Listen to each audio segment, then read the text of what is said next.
Most welcome my dear students. तो carbon and its compound ये chapter है और आज इथेनॉल एंड इथेनोइक एसिड के बारे में हम लोग डिटेल स्टडी करने वाले हैं। क्लास 10th सीबीएसई और स्टेट बोर्ड्स के लिए बहुत ही इंपॉर्टेंट है। आपके एग्जामिनेशंस आने वाले हैं, बी रेडी फॉर दिस। ये होगा पार्ट 5। चलिए शुरू करते हैं स्टोरी को। Okay, some important carbon compound जिसमें क्लास 10th में आपको इथेनॉल एंड इथेनोइक एसिड के बारे में डिटेल में समझना है। प्रॉपर्टीज ऑफ इथेनॉल, इथेनॉल की कुछ प्रॉपर्टीज की बात करते हैं, फिर इसकी केमिकल रिएक्शंस एक दो हम देखेंगे। पहली बात, इथेनॉल का फॉर्मूला आप जानते रहिए, that is CH3CH2OH। This is the chemical formula for ethanol.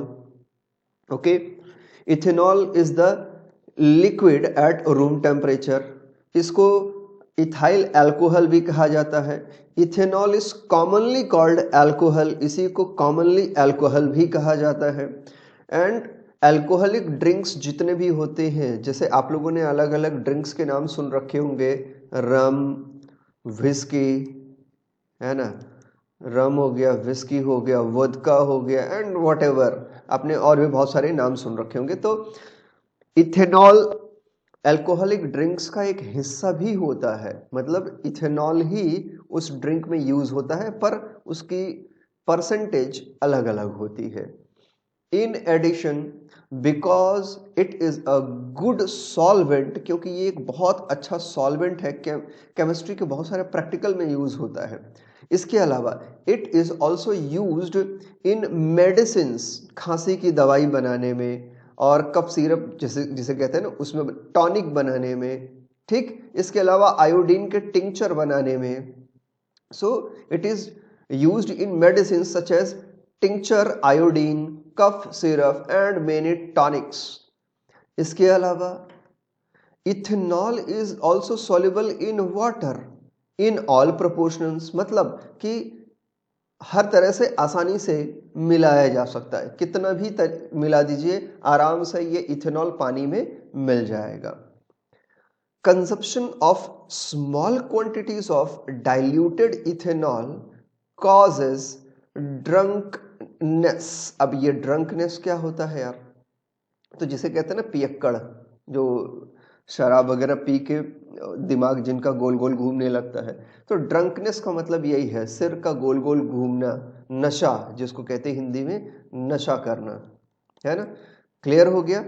Okay, तो so consumption of small quantities of dilute ethanol causes drunkenness, even though this practice is condemned, इसको मना किया जाता है। आपने बॉटल वगैरह पे देखा होगा कि consumption of liquor is injurious to health, शराब पीना स्वास्थ्य के लिए हानिकारक है, लेकिन बहुत सारे लोग इसे पीते हैं समाज में, सोसाइटी में, but it is socially wide spread practice, और लोग अलग अलग तरीके से इसको जस्टिफाई करते हैं, नहीं नहीं ये तो बहुत अच्छी चीज है, ये वो हो जाता है, कोरोना को भगाता है, बैक्टीरिया मार देता है, ये सब बकवास है, ऐसा कुछ भी नहीं है। ठीक है, okay. However intake of even a small quantity of pure ethanol, मतलब जिसको कि एब्सोल्यूट कहते हैं, क्या कहते हैं बेटा? एब्सोल्यूट अगर हो, जिसके 100% इथेनॉल जिसको कहते हैं, या 99% कहते हैं, सो एब्सोल्यूट अल्कोहल को अगर पी ले कोई तो उसकी मृत्यु हो जाएगी, मर जाएगा। तो जो विस्की, रम, वाइन वगैरह मिलता भी है ना, उसमें बहुत कम लेवल होता है, 20%, 5%, 3%, इस तरह के परसेंटेज में रहता है, बाकी पोर्शन वाटर ही होता है। समझ में आ रहा है? यानी अगर प्योर इथेनॉल किसी को दे दीजिए तो वो मर जाएगा, लीथल मतलब डेथ, मतलब मृत्यु हो जाएगी। इसलिए कभी भी जो केमिस्ट्री के लैब में जो इथेनॉल होता है उसको पीना नहीं चाहिए, क्योंकि वो क्या होता है, प्योर इथेनॉल होता है, एब्सोल्यूट इथेनॉल होता है, तो उससे डेथ हो जाती है। समझ में आ गया? Okay. Also long term consumption of alcohols, जो कि शराब जिसे कहते हैं, उसको जो लोग पीते हैं, leads to the many health problems, जैसे किडनी का फेल हो जाना, लीवर का सड़ जाना, और उसकी वजह से फाइनली डेथ हो जाना। तो ये प्रॉब्लम्स भी हमेशा बनी रहती है, इसलिए इन सब चीज़ों से दूर रहना चाहिए। These are some properties of ethanol. अब रिएक्शंस की बात करते हैं, तो पहला रिएक्शन इसका सोडियम के साथ होगा। जब सोडियम के साथ रिएक्शन करेगा इथेनॉल, तो सोडियम इथॉक्साइड नाम का एक केमिकल ये प्रोड्यूस करेगा। Okay, so this is sodium and this is ethanol. 2Na plus 2CH3CH2OH, that is ethanol, when reacted it gives ये आपको देगा, क्या देगा? सोडियम इथॉक्साइड देगा। क्या देगा? Sodium ethoxide. CH3CH2ONA, मैं इसको लिख देता हूं CH3CH2O, उसके ऊपर पावर आप देख रहे हो, मतलब चार्ज देख रहे हो नेगेटिव, Na मतलब पॉजिटिव। ये कुछ इस तरह से जुड़े होते हैं। तो ये हो गए इथॉक्साइड, मतलब ये सोडियम है और ये ऑक्साइड है, लेकिन कौन सा ऑक्साइड है? इथेन का ऑक्साइड है, तो इथॉक्साइड। क्लियर हो गया? साथ में हाइड्रोजन भी रिलीज होगा। सेकेंड रिएक्शन की बात करें तो इथेनॉल का इसका यूज किया जाता है अनसैचुरेटेड हाइड्रोकार्बन बनाने के लिए, है ना? इसको बनाने के लिए सैचुरेटेड हाइड्रोकार्बन, जिसमें कि कार्बन कार्बन के बीच में सिंगल बॉन्ड है, इथेनॉल का यूज करके कार्बन कार्बन के बीच डबल बॉन्ड ले आते हैं। यानी सैचुरेटेड से अनसैचुरेटेड बनाने के लिए इसका यूज होता है। कैसे होता है? तो यहाँ पर H2SO4 का यूज करना पड़ेगा। H2SO4 का यूज क्यों करते हैं? क्योंकि H2SO4 यानी सल्फ्यूरिक एसिड जो होता है, ये माना जाता है कि ये डिहाइड्रेटिंग एजेंट है। मतलब कि जिस मॉलिक्यूल पे ये काम करेगा वहां से वाटर मॉलिक्यूल को बाहर निकाल देगा। चलिए रिएक्शन देखते हैं। Heating ethanol at 443 kelvin with excess concentrated H2SO4 results in the dehydration of ethanol to ethene। ये हो गया आपका इथेनॉल। ये एनसीईआरटी का है, एज इट इज मैंने लगा दिया ताकि आपको कहीं भी कोई कंफ्यूजन ना रहे, है ना? अब ये है कंसंट्रेटेड H2SO4, थोड़ी मात्रा ज्यादा रहेगी। जब इसको हीट करेंगे at a temperature of 443 kelvin तक, तो ये देगा आपको इथीन, ठीक है ना? यानी C2H4, कार्बन कार्बन के बीच में ये आ गया डबल बॉन्ड, तो ये हो गया अनसैचुरेटेड। क्या मेरी बात आपको क्लियर हो गई? साथ में ये water as a by product बाहर निकल जाएगा। तो H2SO4 का यूज करने से क्या होता है? H2O रिलीज हो जाता है, यानी ये जो मॉलिक्यूल था जो शुरू में हमने लिया, दैट इज इथेनॉल, इसका क्या हुआ? असल में ये प्रोसेस क्या हुई? डिहाइड्रेशन। कौन सी प्रोसेस हुई? डिहाइड्रेशन। याद कर लेना इसको। क्लियर है? यानी H2SO4, कंसंट्रेटेड H2SO4 क्या कर रहा है? डिहाइड्रेटिंग एजेंट की तरह काम कर रहा है। आगे बढ़ते हैं। अब डू यू नो के कुछ कॉलम्स हैं, कैसे अल्कोहल हमारी लाइफ को प्रभावित करता है, कैसे? तो आपको पता है कि कैसे करता है। अभी अभी पीछे हमने पढ़ा भी, फिर से मैं इसको रीड कर देता हूं। ऐसे कुछ बहुत ज्यादा मिलेगा नहीं आपको, फिर भी है तो पढ़ ही लेना चाहिए।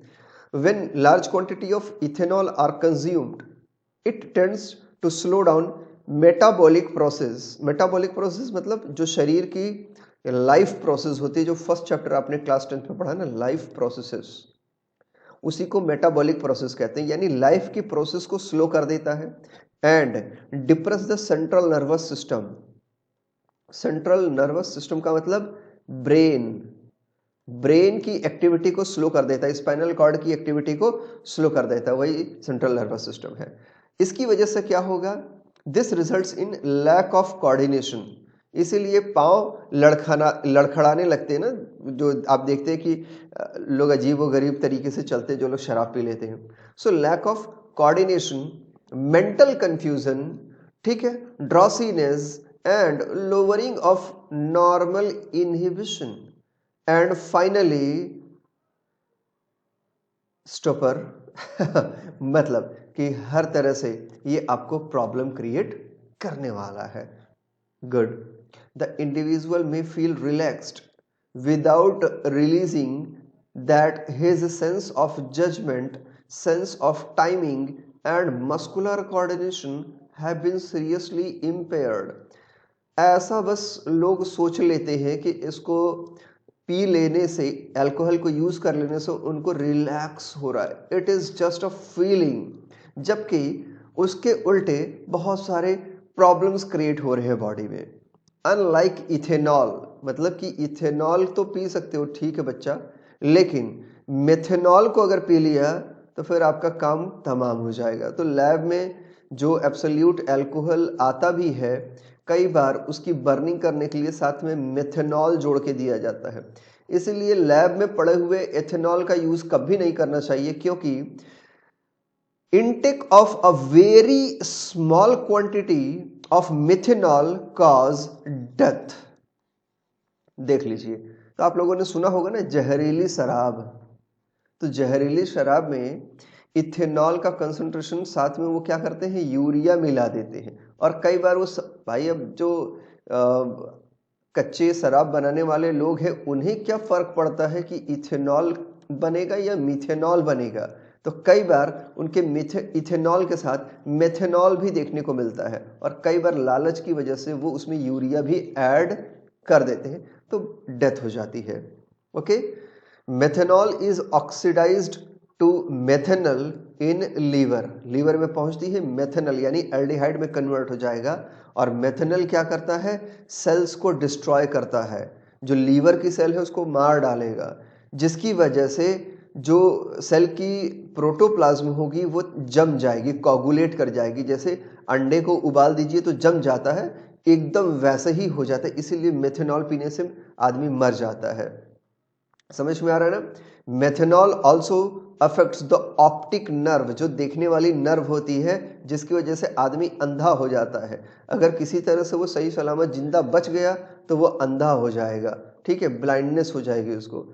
So please don't ever try, आप में से कोई भी ट्राई नहीं करेगा, क्योंकि वैसे भी आप 10th में हैं, आपकी संगत बढ़ेगी, बहुत सारे लोग मिलेंगे, अरे ये यूज करो ये यूज करो, प्लीज डोंट एवर ट्राई, कभी नहीं, never, never and means never. Okay, ethanol is an important industrial solvent, ethanol का यूज पूरी इंडस्ट्री में होता है, इसका बहुत ही ज्यादा यूज होता है दवाई बनाने में, ठीक है ना। जैसे जो इंडस्ट्रियल यूज वाले इथेनॉल होती हैं, मैंने पहले ही कहा कि they are unfit for drinking by adding poisoning substance like methanol in it, तो इसीलिए केमिस्ट्री लैब वाला नहीं पीना चाहिए, क्योंकि उसमें मिथेनॉल को मिला के रखते हैं।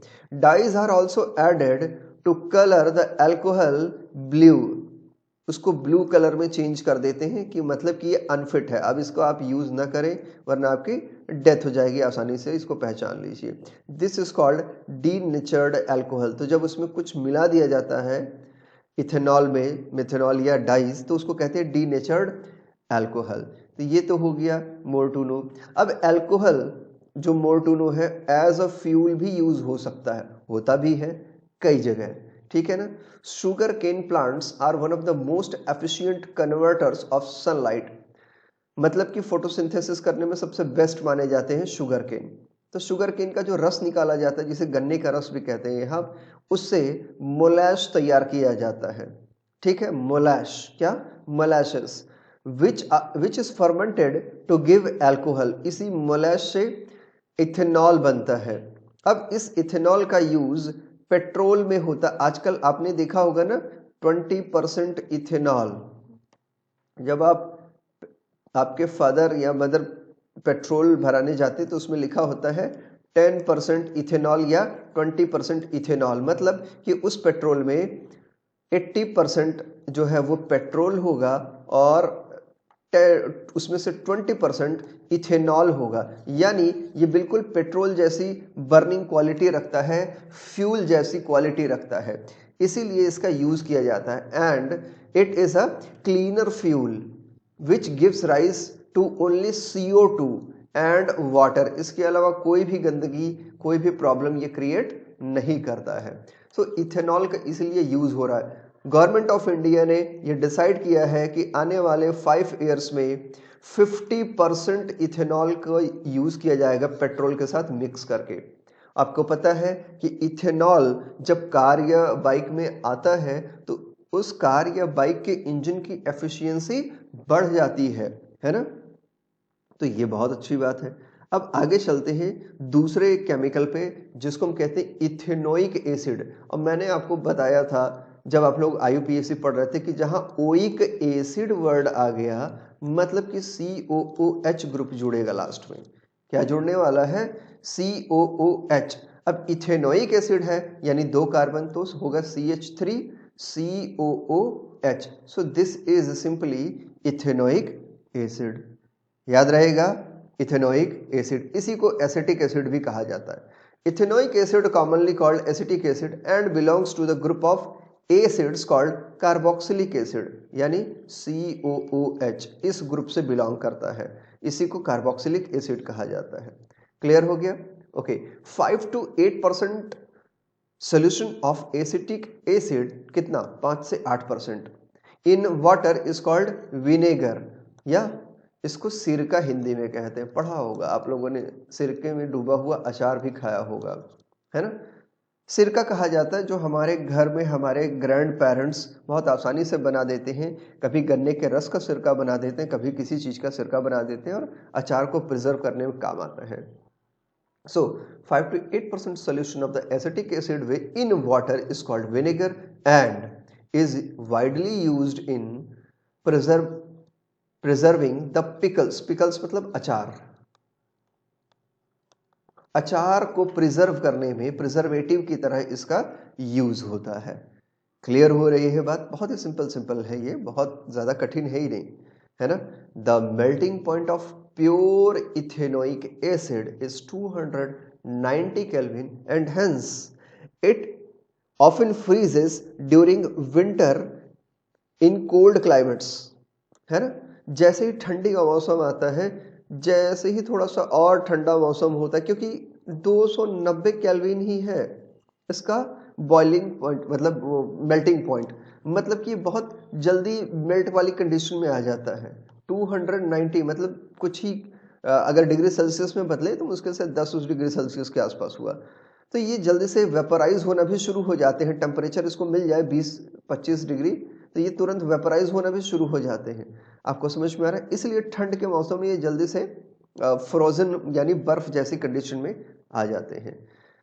Okay, so this gives rise to its name glacial acetic acid. Glacial मतलब ठंडा, फ्रीज हो जा रहा है ना ग्लेशियल, तो ग्लेशियल एसिटिक एसिड। समझ में आ रहा है? इथेनोइक एसिड को ग्लेशियल एसिटिक एसिड भी बोलते हैं। The group of organic compounds called carboxylic acids are obviously characterized by their acidic nature. However, unlike mineral acids, mineral acid मतलब जैसे HCl हो गया, H2SO4 हो गया, ये सब मिनरल एसिड्स है ना। और ये क्या है? CH3 COOH, ये कैसे एसिड हो गए? तो ये ऑर्गेनिक एसिड की कैटेगरी में आते हैं और यह कार्बोक्सिलिक आप कह सकते हैं। सो unlike mineral acids like HCl which are completely ionized, ये पूरी तरह से आयोनाइज्ड हो जाते हैं मतलब H plus and Cl negative में इस फॉर्म में। Carboxylic acids are weak acids, ये वीक एसिड्स माने जाते हैं। तो बहुत आसान था ना, ठीक है। अब इथेनोइक एसिड के रिएक्शंस को पढ़ लेते हैं बच्चों, ठीक है।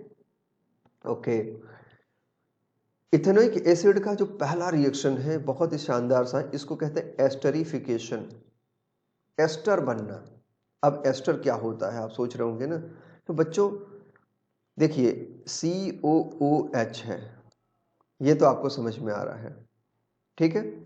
लेकिन अगर किसी तरह से बीच में CO आ जाए और बीच में O है और दोनों तरफ ये आ जाए यानी ऑक्सीजन आ गया, तो इसको एस्टर के फॉर्म में कन्वर्ट किया जा सकता है।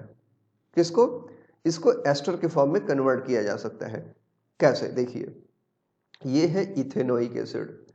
इथेनोइक एसिड में हमने क्या लगा दिया, इथेनॉल को प्लस कर दिया। Esters are most commonly formed by the reaction of an acid and alcohol. दोनों को मिला दीजिए। अब जब इसको मिला देंगे तो ethanoic acid reacts with absolute ethanol in the presence of an acid catalyst, जिसकी वजह से एस्टर बनेगा। ठीक है, इस केस में H2O फ्री हो गया एज अ बाई प्रोडक्ट, और जो हमारा फॉर्मेशन हुआ वो हुआ CH3C। अब ये देखिए, ये भी 2 कार्बन है, ये भी 2 कार्बन है, लेकिन इसमें होगा क्या कि अगर मैं आपको अच्छे से समझाने की कोशिश करूं तो देखो बेटा, CH3CO और ये हो गया OH, और दूसरे में क्या था आपको पता है कि ये है CH3 CH2 और ये है OH। अब यहाँ पे ना H2O निकल जाएगा बाहर, ये याद रखना। क्लियर, याद रहेगा ना। यहाँ से क्या निकल जाएगा, H2O बाहर निकल जाएगा, और यहाँ पे कितने कार्बन आपस में जुड़ गए, 1 2 3 4, यानी ये चारों कार्बन आपस में जुड़ेंगे, बस बीच में क्या रहेगा, O रहेगा, और इसके साथ डबल बॉन्ड, ये OH जो निकलेगा इसका बॉन्ड भी यहीं पे आ जाएगा। एग्जैक्टली तो इस तरह से बना CH3C, और इधर हो गया आपका CH2 CH3, और बीच में जो कार्बन है उससे क्या बन जाएगा, C double bond O। This is ester. समझ में आ रहा है, बहुत कंफ्यूज हो रहे हैं, कोई बात नहीं। CH3COOH, ये हो गया इथेनोइक एसिड। CH3CH2OH, ठीक है। अब बीच में एसिड है, ये भी CH बेस्ड एसिड है। जब ये आपस में जुड़ेंगे, ठीक है, तो क्या होगा कि CH3, और ये इसकी वैलेंसी आप पूरी कर सकते हैं, ये हो जाएगा C, ये हो जाएगा C डबल बॉन्ड O, ये हो जाएगा CH CH2। ये देखने में कैसा लग रहा है, C डबल बॉन्ड O, तो देखने में तो ऐसा लग रहा है कि ये कीटोन है। ठीक है बच्चों, लेकिन असल में मुझे लगता है कि थोड़ा बहुत इसमें चेंज आना चाहिए, ऐसे नहीं होता है। चलिए मैं आपको समझाता हूँ। असल में ये ना CH3COO होना चाहिए, बीच में एस्टर देखिए ऐसे होता है, जैसे ये हो गया CH3COO, ये हो जाएगा CH2CH3। जब C डबल बॉन्ड O हो बीच में, ये होता है एस्टर। अब इस C डबल बॉन्ड O में ये होता है इस तरह से, C डबल O में ये हो गया, this is the method of formation of ester.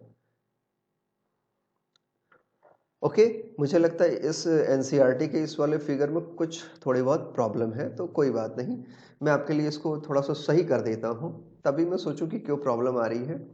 CH3COO ये रहेगा, इसका OH निकल जाएगा, इसका H निकलेगा, तो ये हो जाएगा OH प्लस H मतलब H2O। ठीक है भाई, तो ये COO है। अब ये हो जाएगा C डबल बॉन्ड O, और ये भी रहेगा O। अब सही है। सो जब ये COO केवल बचेगा बीच में, और दोनों तरफ इधर वाला इथेनॉल वाला जुड़ गया, और ये तो आपका इथेनोइक एसिड का चेन है ही। इस तरह का जब फॉर्मेशन होता है, दिस इज कॉल्ड एस्टर। ये है आपका एस्टर। मुझे लगता है कि शायद मिसप्रिंट है वो, तो उसके लिए परेशान मत हो बच्चों, ये है एस्टर आपका। Generally esters are sweet smelling, मीठे स्मेल करते हैं। These are used in making perfumes and as flavouring agents, क्योंकि मीठे होते हैं। On treatment with sodium hydroxide which is an alkali, अगर ये क्या होता है, एस्टर जो है इनको सोडियम हाइड्रोक्साइड से ट्रीट कर दे, the ester is converted back into alcohol and sodium salt. मतलब कि एसिड नहीं बनेगा, लेकिन इथेनॉल बन जाएगा, या जो भी अल्कोहल होगा वो बन जाएगा, और सोडियम सॉल्ट पे कन्वर्ट हो जाएगा, यानी इसके साथ सोडियम जुड़ जाएगा। ठीक है, जो कि कार्बोक्सिलिक एसिड का सॉल्ट होगा। तो वो जैसे सोडियम जुड़ जाएगा, तो सोडियम इथेन में अगर जुड़ेगा या इथेनोइक एसिड में जुड़ेगा, सोडियम इथेनोएट। क्या हो जाएगा, sodium ethanoate. This reaction is known as saponification. क्या बच्चे, सैपोनिफिकेशन। कौन सा रिएक्शन की बात हो रही है, जिसमें किसी एस्टर के अंदर क्या जोड़ दिया जा रहा है, एक एल्कली जोड़ा जा रहा है, सोडियम हाइड्रोक्साइड यानी NaOH। जब एस्टर में NaOH जोड़ देंगे तो उसकी वजह से जो प्रोडक्ट्स बनेंगे, अब प्रोडक्ट क्या होगा, तो सोडियम का सॉल्ट होगा, कार्बोक्सिलिक एसिड का सोडियम सॉल्ट होगा, ठीक, और इथेनॉल होगा। तो जो सोडियम सॉल्ट बन रहा है उसका यूज साबुन बनाने में किया जाता है। तो साबुन बनाने की प्रोसेस में ये यूज होता है reaction, so this reaction is called saponification. Clear हो गया। अब साबुन होते क्या है, तो जिससे आप नहाते हैं वो नॉर्मली सोडियम या पोटेशियम के सॉल्ट्स होते हैं। सोप्स आर सोडियम और potassium salts of long chain of carboxylic acid. Yes, साबुन क्या है, कार्बोक्सिलिक एसिड के सोडियम पोटेशियम सॉल्ट्स है, एक तरह से उनका लॉन्ग चेन है। यहां पर रिएक्शन दिखाया है, देखिए CH3COO C2H5, ये यहाँ पे करेक्टेड फॉर्म में लिखा हुआ है एस्टर।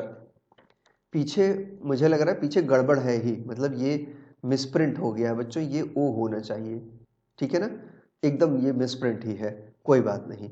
यहाँ पे नेक्स्ट पेज पे बिल्कुल सही कर दिया है रिएक्शन को, दैट इज CH3COO C2H5। अब NaOH के साथ इसका रिएक्शन होगा तो बिल्कुल C2H5OH यानी इथेनॉल बन गया, यानी अल्कोहल, एंड जो बचा हुआ हिस्सा उसमें सोडियम जुड़ जाएगा, CH3COONA।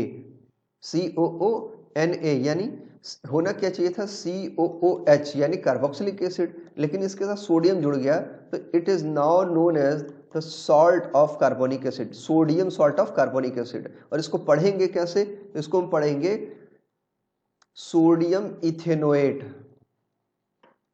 सोडियम, क्योंकि ये एथ है तो इसको हम पढ़ेंगे सोडियम इथेनोएट। क्लियर हो गया, गुड। सेकंड रिएक्शन की बात करें जो आपके इथेनोइक एसिड है बेस के साथ, so like mineral acids ethanoic acid react with a base such as sodium hydroxide, अभी आपने ऊपर देख लिया एग्जांपल में, है ना, to give salt.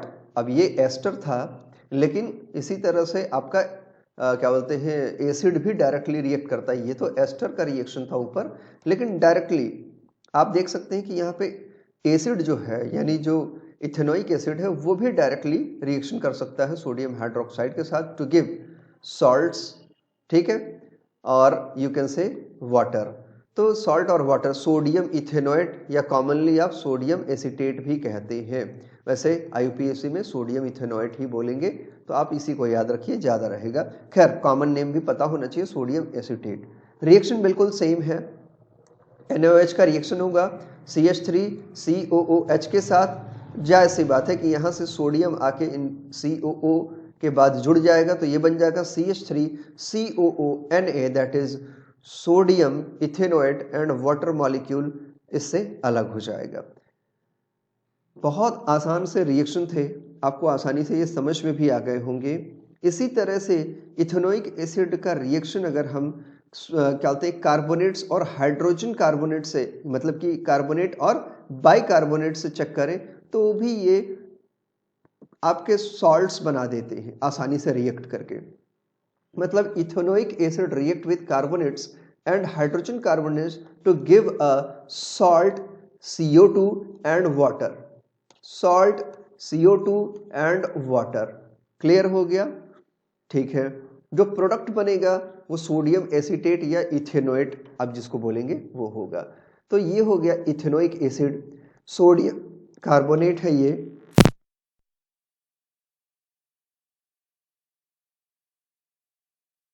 Sodium carbonate. Sodium carbonate के साथ जब इसने रिएक्शन किया तो इसने दिया H2O and CO2 as a by product, और इसका जो मेन प्रोडक्ट मिला वो होगा सोडियम एसीटेट, ठीक है। इसी तरह से इथेनोइक एसिड का रिएक्शन जब सोडियम बाइकार्बोनेट मतलब हाइड्रोजन कार्बोनेट के साथ होगा, तो इसको बाइकार्बोनेट भी कहते हैं, सोडियम हाइड्रोजन कार्बोनेट के साथ होगा, अगेन सोडियम एसीटेट बनेगा, वाटर एंड CO2 बनेगा। प्रोपोर्शन अलग होगा, कार्बोनेट में प्रोपोर्शन अलग होगा, बाइकार्बोनेट के साथ प्रोपोर्शन अलग होगा, लेकिन प्रोडक्ट बिल्कुल सेम टू सेम रहेगा। क्लियर है ना? बहुत आसान है, बहुत बहुत आसान है, बस इसको रिवाइज करिए, आपको याद हो जाएगा। मस्त होके पढ़िए। God bless you.